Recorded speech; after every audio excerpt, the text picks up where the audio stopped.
Chapter 267. Are you tired because you walked more than usual today? Suddenly, she set her quill down and gently scratched his drooping ears. She seemed to think his lack of energy was simply due to fatigue. Shall we go to sleep now? Talia asked, standing up after pushing her diary into the drawer. At that moment, his tail wagged involuntarily. For a brief second, he felt ashamed of his body's uncontrollable reaction, but he quickly approached her side by the bed. Just then, a knock echoed from the door. "Your Highness, may I come in for a moment?" It was Marison's voice. Talia furrowed her eyebrows before answering. "What's the matter?" "I have brought the newly prepared medicine for you."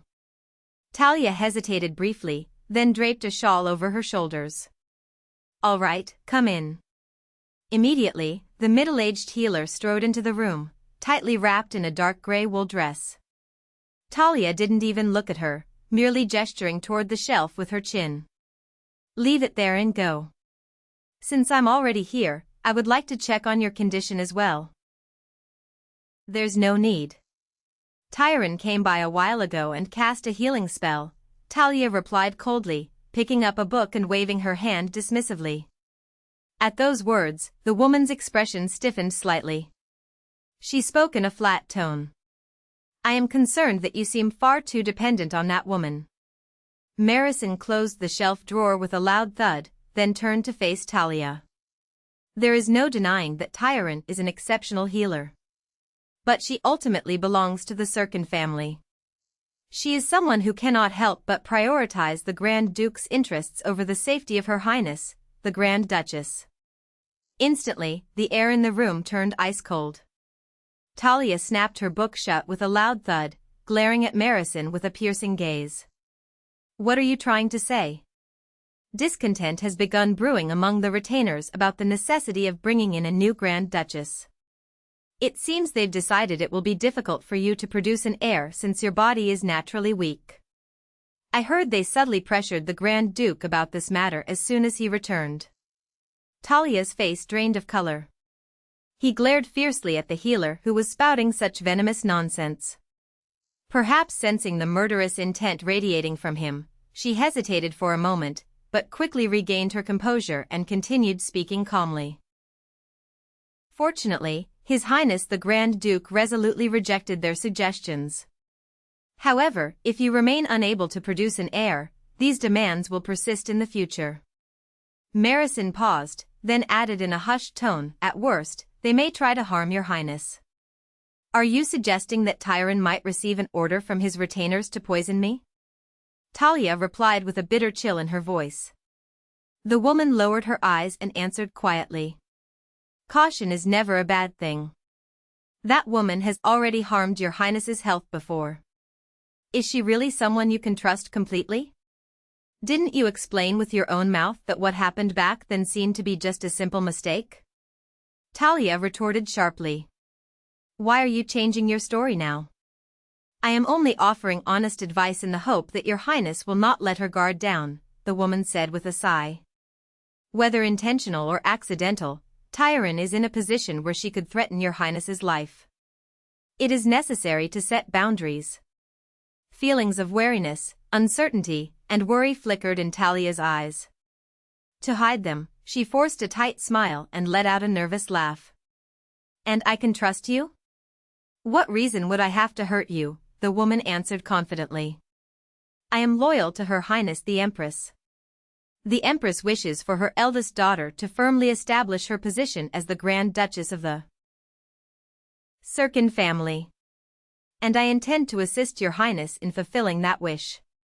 She bowed deeply and added, "Please, allow me to fulfill my duty."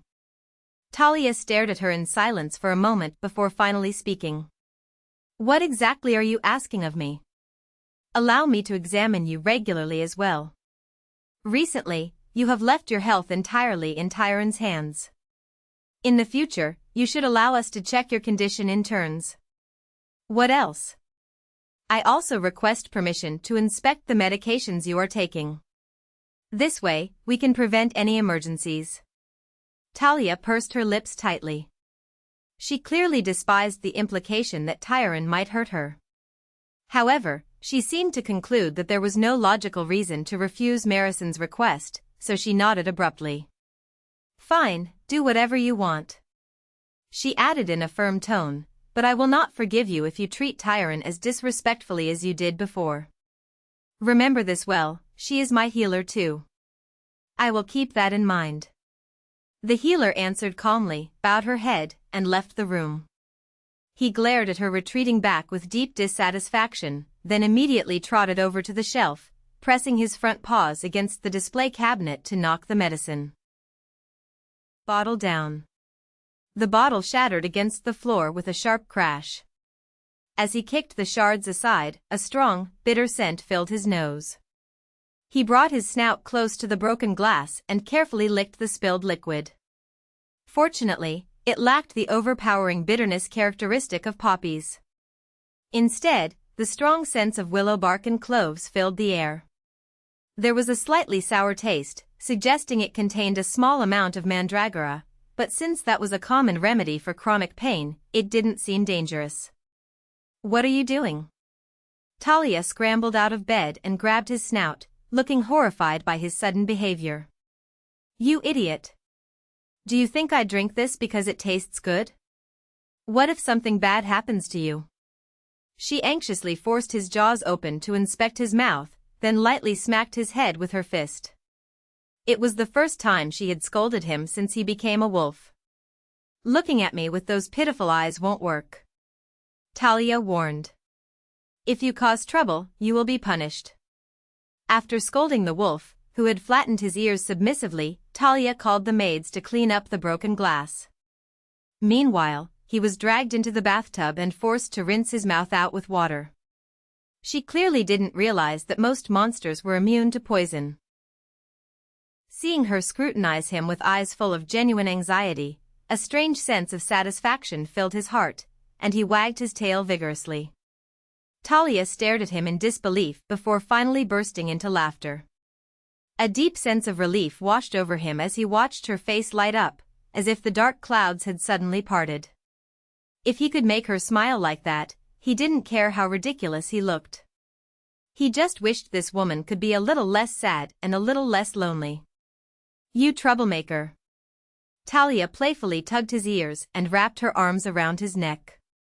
As the sweet scent of her body filled his lungs, he contentedly closed his eyes. How wonderful it would be if this moment could last forever. But he knew it was an empty wish. There were only about 2 years left before the savages would invade Calmore. After that, he would have to hand her over to him.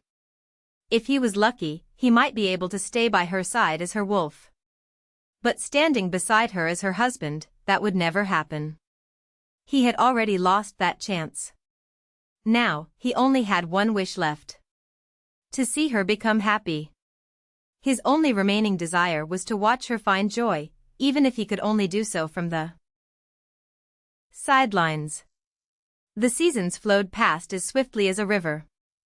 During that time, Can's body had nearly doubled in size. Just a few months ago, he had been the size of a large hunting dog, but now he was almost as big as a small pony. His once lithe and smooth stomach and legs bulged with massive, taut muscles.